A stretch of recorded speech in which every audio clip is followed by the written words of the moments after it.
Tristan Hopper, welcome to Hub Dialogues. Thanks so much for joining us. Thanks for having me. You are now what? Chief Chronicler of Canada's Woes? Is that the title I should add to your name? Sure. Yeah. Which I do because I love this country very much. People say this is an unpatriotic book and that I hate Canada and that I'm, some secret American agent, sent to destroy us from within. I think it's the opposite. You can't improve until you've pointed out the various flaws, with what you're doing. So I've heard this book called Depressing, but I would actually counter that it's a lot of readers I've heard have gotten back to me and said it's quite an optimistic read because once you diagnose the problem, then you can sort of reach for solutions. It's like, you've got severe stomach problems for 10 years. Once you've got a diagnosis, that's the greatest day of your life. Obviously, you have, severe internal problems, but, knowing what that is, you can seek treatment for it. So here's Dr. Hopper diagnosing this nation. From his book. This book is about how one of the richest, most tolerant, and most functional countries on earth decided to take wealth, tolerance, and functionality for granted. It's about how the most educated nation on earth was convinced to go all out on unproven theories without considering the consequences. Talk about the theories. You get into failures here. The state injecting gender ideology into all sorts of laws, blowing open our bail system, allowing criminals to pour out, allowing our euthanasia program to grow and grow and grow, running out of doctors as well as houses, and decriminalizing drugs, watching safe injection sites pop up as well. That's a long list, Tristan, but it's in a short book. What made you pick those specific items? It only got a chapter if it was something that was uniquely bad or uniquely outside the pale in Canada. So you're not going to find a chapter on how Canada ran up a bunch of debt or how Canada hasn't really focused on military preparedness, which we're very bad at, but we're not uniquely bad at. Most of Europe is sort of guilty of that on some front. So I only put it into a chapter if there was something about it in which probably most Canadians aren't aware that we are doing something that no one else in the world is doing. And often those other parts of the world think we are crazy for doing that. So, the extent of our safer supply system, there's nothing like it anywhere else in the world. It's not like I can go to some hippie European country and they're going to have something equivalent. I mean, they're sitting in the middle of the Netherlands or or Norway or, our usual peer countries in these types of things, and they are thinking Canada has gone nuts. So there's quite a few things I identify in the book in which it only exists in Canada. So you mentioned MAID earlier. Canada is the only country with a MAID system in which the guidelines given to doctors or nurses are that it's your job to tell patients that MAID is an option if you think that's something they could be interested in. If a doctor in Australia, you come in with a chronic condition and you say, and they say, oh, have you considered, we could give you treatment, but you could also kill yourself.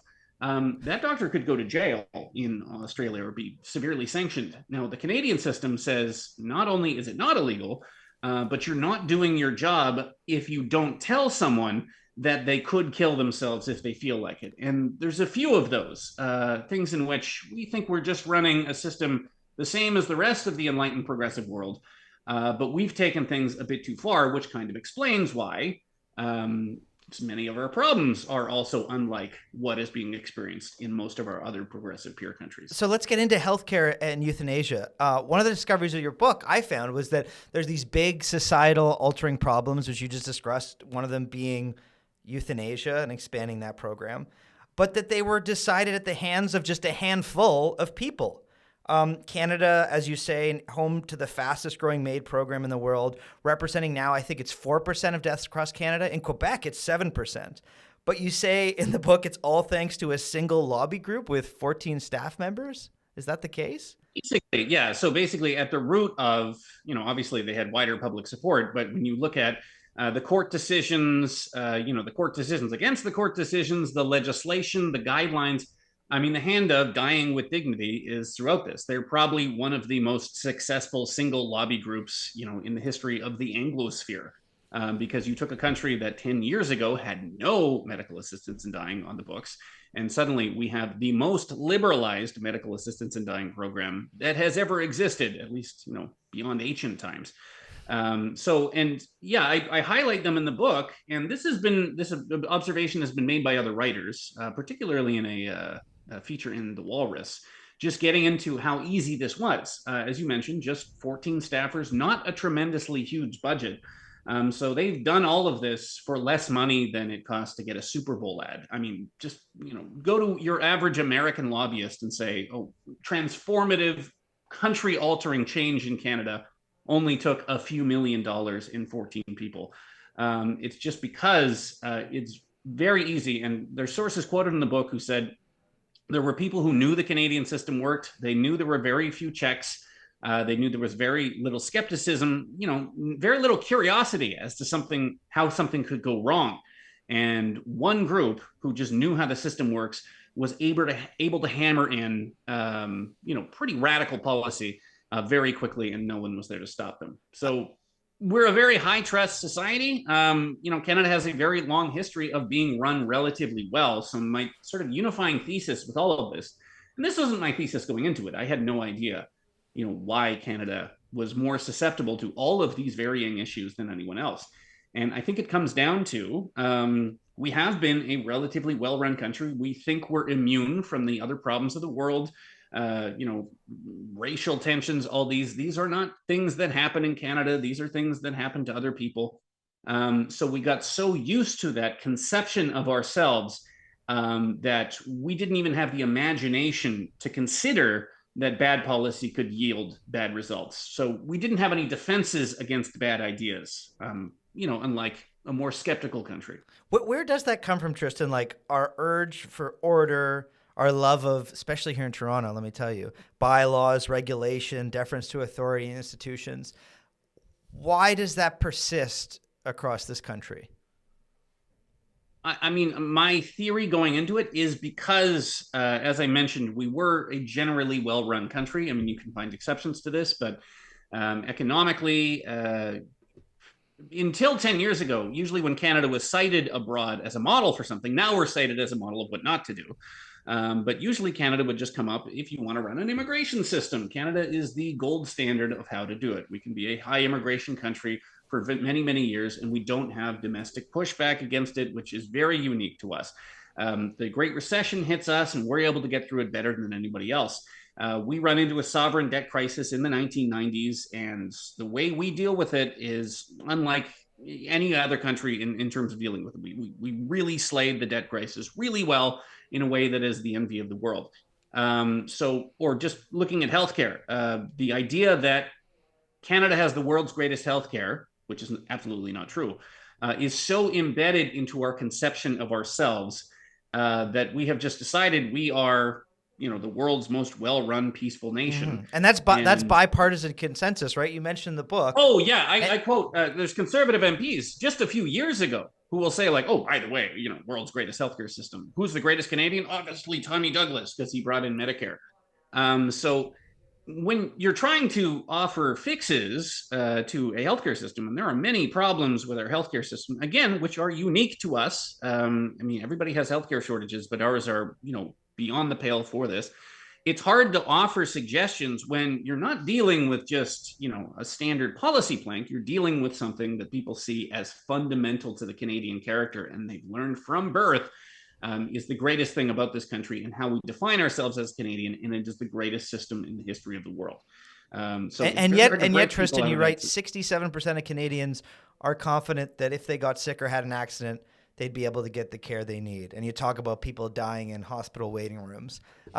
People will say to that, that's though, the return of reality. Yeah. I mean, that's kind of what we saw in the last election, in which we've had any number of people who have been, they have a perception of Canada that they can be shocked out of that perception, very dramatically and very violently. We all know these people. They think it's the world's greatest healthcare system. Then they're in a lineup they're in an emergency room for 3 days awaiting care.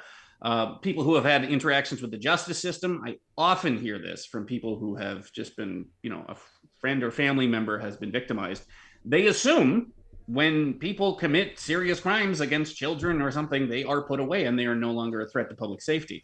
And they're shocked when they discover, no, the system, when it's functioning as intended, a very dangerous individual will just repeatedly be given bail. So I often maybe there's more cynicism now, but I often discover shock in people who have discovered how broken the system is because they assumed stuff like this didn't happen in Canada. Mm-hmm, mm-hmm. What do you say to people who say, though, that you cherry picked sort of certain cases, like the worst of the worst? I know, like, you go into detail. I just mentioned some of them. These people that literally were waiting in the waiting room to get emergency care, and people are like poking them, thinking they're asleep, and they ended up dead. That there aren't that many cases of this in Canada. That case, What's your response I to mentioned, those folks? there's a few instances in the book in which I try and draw a contrast between something that didn't used to be a normal part of the Canadian experience and is now quite normal, just to highlight, like, it's only been a few years, but what we now see as normal is unusual. So the example you're mentioning there, that's the case of Brian Sinclair, and this was a man who died in an emergency room in Winnipeg. This is 2008, so not tremendously long ago, but this was a huge scandal at the time. This was multiple inquiries, this was official apologies, this was a major political scandal in the province of Manitoba for many months, led to multiple reports. And at the time, it was so baffling that this could happen. The general takeaway from it, from healthcare providers, was, well, this must be racist. Brian Sinclair was Indigenous. The system failed in so many different ways for someone to die in an emergency room. It must be, we have a racism problem because Brian Sinclair was Indigenous. Now, basically every few weeks we have someone dying in an emergency room, and the response is very different. Every few weeks, really? Well, there was that period of time. Yeah. It's been a while, but there was a period of time, and I cite it in the book. This is right after COVID. Maybe we've got it under control, but there was one Montreal hospital. They had 2 cases within the course of a single weekend. So we take something that used to be such a rarity that, major scandal, nationwide news, everybody knows the name Brian Sinclair, to we will have periods of time in which this is a regular occurrence. And in all of those cases, the response isn't our otherwise functioning system has failed these individuals. It's, we are so overburdened. What do you expect? So it's quoted in the book, the Montreal hospitals where this happened, they're saying we're just running at way more than 100% capacity. There's nothing we can do about this. We did our best, and people are just going to die if this is the level of care that we're working with. You mentioned immigration. Let's look at that. Canada permitted, I think, 1.3 million people into the country in 2023. Our population growth rate has more than tripled in a handful of years. I'm wondering how you, in your research, viewed those decisions being made from the government side of things. Was it on purpose, knowing what the potential consequences might be, or is it like someone asleep at the switch in Ottawa? I mentioned it in the context of housing because that's probably where we saw its most immediate effects. You just ask anybody. It's very uncontroversial that if you take 1.2 million people and pour them into a country with, one of the world's most acute housing shortages, that housing shortage is going to become more acute. So I mentioned it in the context of housing because a lot of these problems are actually surprisingly easy to fix. There's a lot of mental barriers, but, a lot of the crime can stop if you just take the people who are committing all the crimes constantly and put them away. Housing is obviously more complicated. But I explain housing away as you just take 20 years where every time you have a decision in which, one of the side effects of this decision is that it's going to make housing harder to find. You want to create a green belt, it's going to make housing harder to build. You want to put in new regulations, it's going to make housing harder to build. You want to tax it harder, it's going to make housing harder to build. You take the idea that you don't have to worry about housing so much for granted that you always take the decision and just assume the housing market can take it. So I mentioned immigration in that context because I'm saying, going into this, there were warnings within the federal government saying if you pursue immigration at this level, and this is the highest levels of immigration ever, even higher than when we were filling the prairies up with just train loads of Ukrainian immigrants in 1914. So there was civil servants saying you are absolutely going to drive rents into the stratosphere. And why are you doing it? And there wasn't even, Chrysler Freeland, deputy prime minister at the time, would be asked, why is this happening? Often by, immigrant-focused media. There was much more focus on this than on mainstream media with her. And they just say, well, Canada loves immigrants. We were told there was a labor shortage. So I just highlight it as when you had a very clear binary choice between you will absolutely, drive rents into clownish extremes, Or you could just not do it, and there'll be a slight labor shortage, or we won't have to give out as many student visas. We chose the option that drove real estate into clownish extremes. So it's just a general sense of like, even when we know what the risks will be, what the consequences will be, it's just cross your fingers, let's do it, and nothing could be done. You talk about extremes. I love this part in your book where you talk about Prime Minister Trudeau in 2023 doing a housing announcement in Hamilton, and he's announcing $45 million for 214 rental units. But you add the caveat, Canada was adding about 140 people an hour to the country. You go on to say we were adding a city's worth of newcomers every 3 months. So in the time it took him to fly to Hamilton and make a speech and then fly home announcing these houses, the units were already a moot point.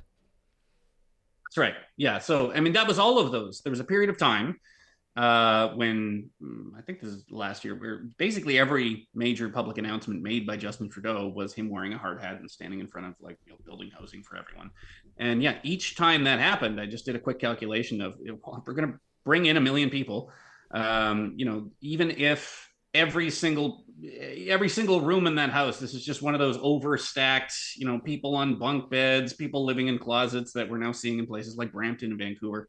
Even if that's the case, this accounts for a few hours worth of immigration. So you spoke to any builder, any developer at that time, and you say, what's causing housing? And they'll say, well, my answer a few years ago would have been more complicated. Now it is clearly just a math issue of, so many people are coming into the country that we do not have enough places for them. We already didn't have enough places for them. So, but this is much more acute. So I mentioned it just because it's such an obvious example where anyone with basic arithmetic knew this was going to be a problem, and we did it anyway. You mentioned Justin Trudeau. I just did mentioned him here from your book. It's only one of the few times he's mentioned in the book, in that you don't lay this at the feet completely of the Liberal Party. Well, they may have put some of it on steroids. The seeds were planted a few years previous, right? This has been going on for a while in Canada. Almost everything, yeah. So what I tried to do with each of these problems, so everything from anti-racism to gender identity to MAID, is you find something that is clearly going wrong, and I would just sort of trace it. Where did this come from? This came from this policy. This policy goes back to this Supreme Court decision, and I tried to trace the origins of bad ideas. And in almost every case, the seeds were already there. We were already on the train to crazy town, and it was accelerated under the Liberals. But these were trends that had already, existed in a court level or at a provincial level, or were happening without the hand of government. So yes, you're right. This book has very few mentions of Justin Trudeau, because I think he's more of a symptom than he was a cause of things. He was acting with a mandate. He was doing what the voters asked. And that was to take a lot of these trends, which already weren't working great, and to, speed them up very, very quickly. And yet, the seeds were planted, potentially watered a lot by the Liberals, but nearly 44% of Canadian voters just voted back in that party. What does that tell you? I was just writing down notes to myself here. Does it tell us that we're gluttons for punishment, that we're more concerned of Trump? Or is it that they believe Carney can actually reverse some of the trends we've just been talking about? I think it's just a sense of, and I kind of got this sense in the book, is that you will have things that happen in Canada that are a major scandal in other countries, even countries that are very similar to us, like the United Kingdom. So male sex offenders being sent to women's prisons. This was a huge deal in the United Kingdom. It indirectly led to the resignation of a Scottish First Minister. Or prescriptions of puberty blockers to youth. Routine prescriptions of puberty blockers to youth. All across Europe is deciding this has been a medical scandal. This is the 21st century. It's thalidomide. This has to stop. And in Canada, for both of those issues, we're doing exactly the same thing that Europe was doing, and it just didn't become a controversy in any sense. Or you'll see any number of cases in which someone was let out of jail. Any number of interventions could have stopped them from leaving jail, and they end up stabbing an innocent woman and her child to death in front of an entire school in Edmonton. Obviously preventable crime. The police say it was preventable. one change either way, this tragedy could have been prevented. And it's a local news story. It doesn't become a national news story. So you would think, I can think of any number of places where, a country would know this person's name. They would have legislation named after the person. So we just have these things keep happening, and Canadians don't care about it. We sneer at the Americans. They can have mass shooting after mass shooting, and they don't make any changes to gun laws. And we're like, oh, these Americans, they'll take any amount of pain to just maintain their anarchic gun legislation. And there's any number of things and tragedies that Canada will see, preventable mass killings that will yield no change to our conception of ourselves and our laws. So I guess my generalized takeaway is, for some reason, we have large swaths of Canadians who just don't have a realistic picture of what is happening. And you saw that in, people were voting. People would vote Conservative for the first time ever. Lifelong progressives saying, well, they're the only party suggesting changes to criminal justice because I'm going to have to shut my business down because I've seen such a deterioration. Versus if you live in a nice neighborhood and you bought your home in 1994, you have been relatively shielded from some of these. If you're not riding public transit, you don't know that it's now a routine occurrence to see someone smoking meth on the bus these days. So that's how I would put it. I just saw 44% of people were able to treat this as a normal election in which you decided based on vibes or some international foreign policy issue. Because that's why I put so many endnotes in this book. I often run into situations in which I'm describing how the Canadian system works, and people just don't believe it. Mm-hmm, mm-hmm. We're like what is it, that meme, the dog in the burning house and everything is fine? Thought bubble coming out of our head. You talk about different countries. You look across the Anglosphere, a lot of issues in these countries. Some could say, almost as bad as Canada. For example, in the UK, there's a big housing crisis, major strains on the healthcare system. Is Canada that uniquely atrocious? I'm sure you get pushback saying, what makes us so bad? Everyone else is experiencing this. Just because, you will take these types of issues in which there's sort of they've hit a lot of the developed world at the same time, and yet there's still areas in which Canada has gone further than most. So, I'll choose the example of anti-racism. This is an American conception. This came out of American universities. Yeah. This sort of idea, which is very different than how we used to treat, sort of racial sensitivity in Canada.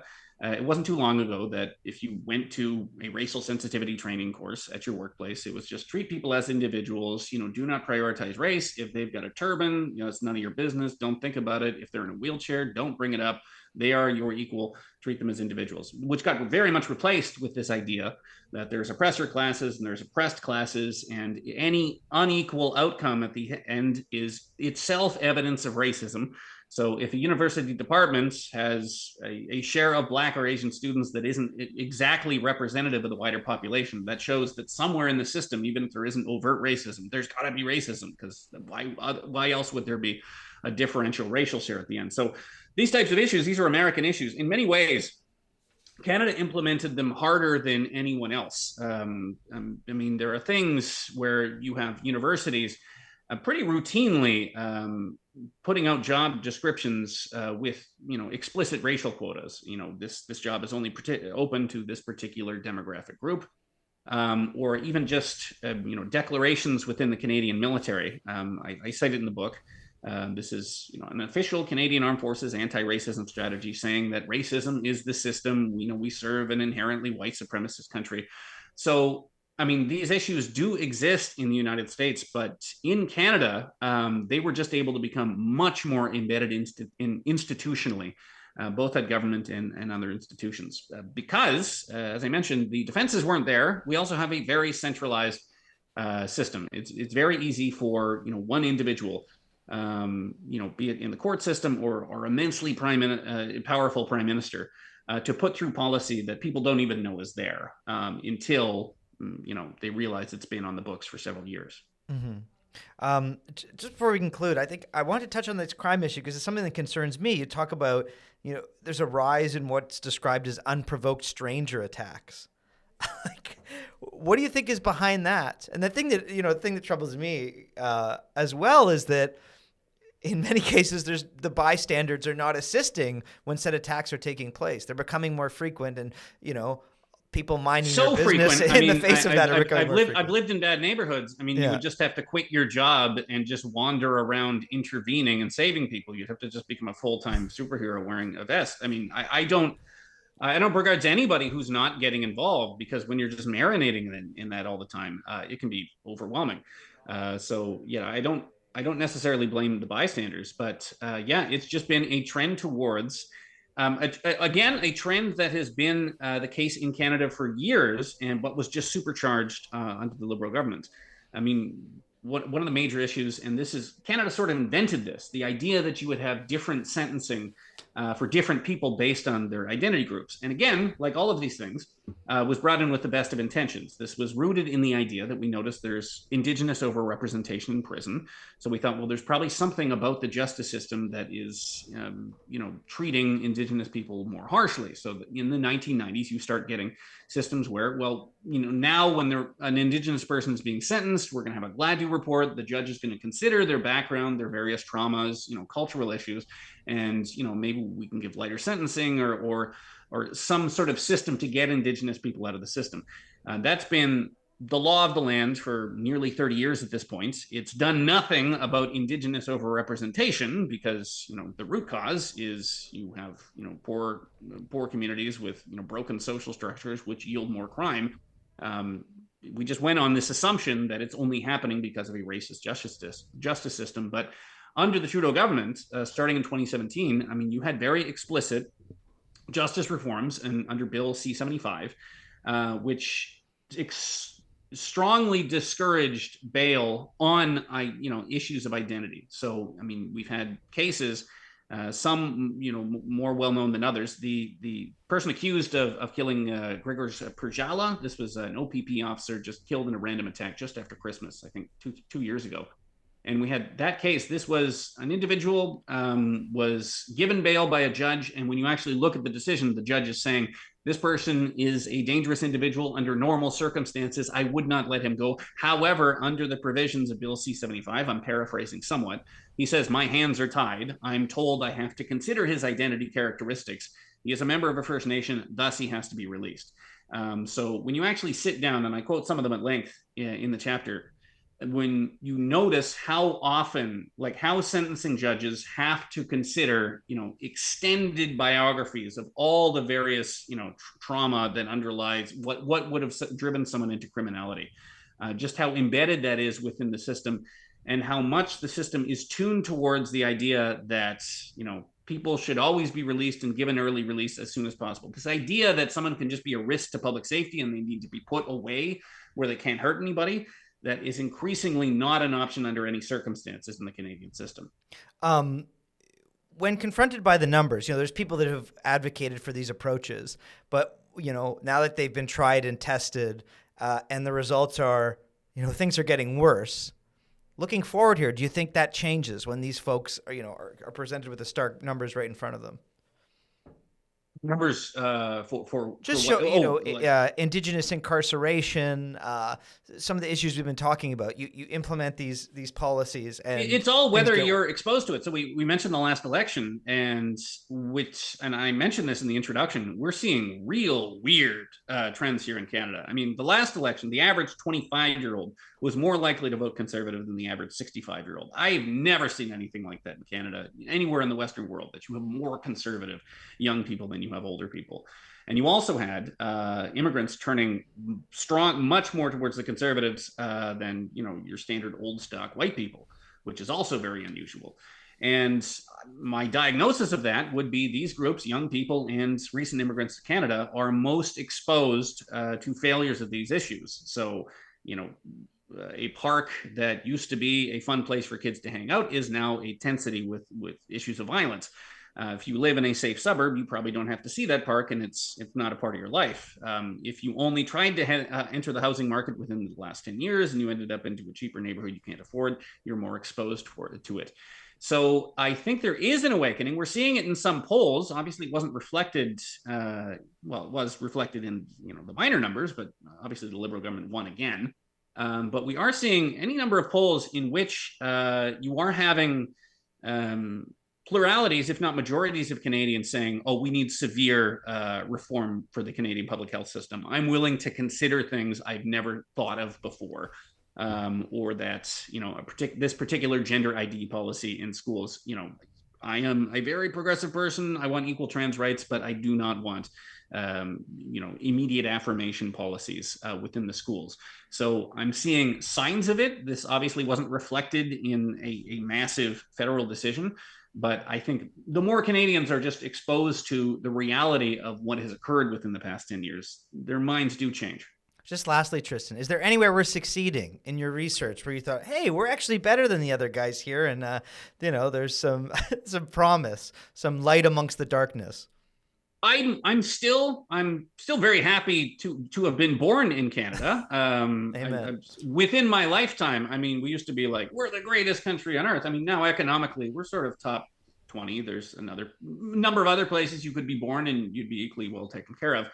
But I would say our problems facing ourselves, I guess the most optimistic note of this book is that our main problem is ourselves. So when you look at other countries and the major problems they have to put up with and what they're staring down in the future. So, Japan, no birth rate, total demographic collapse. Taiwan, China at any moment could show up here, Ukraine. So when I look at, we are still a giant country filled with generally peaceful people who get along relatively well, and we're sitting on a pile of natural resources that just need to be picked up and turned into money. So we are still a country on easy mode, and to return to being a country on easy mode, all we have to do is stop punching ourselves directly in the gonads. So if you've ever gone to counseling or psychology, realizing that you are the architect of all your own problems, that gives you a sense of agency because you yourself can also fix those problems. So I think more than any other country, we are causing our own problems to ourselves, which means we could stop them as well. That is Tristan Hopper, reporter and columnist at the National Post and author of Don't Be Canada, How One Country Did Everything Wrong All at Once. He's also a proud Canadian. You're happy he's joining us here today at the house. Yes. I'm very, very much love Canada. Happy he's not a Swede. And I pay taxes here. And a proud taxpayer. Okay, thanks, Tristan. Thank you.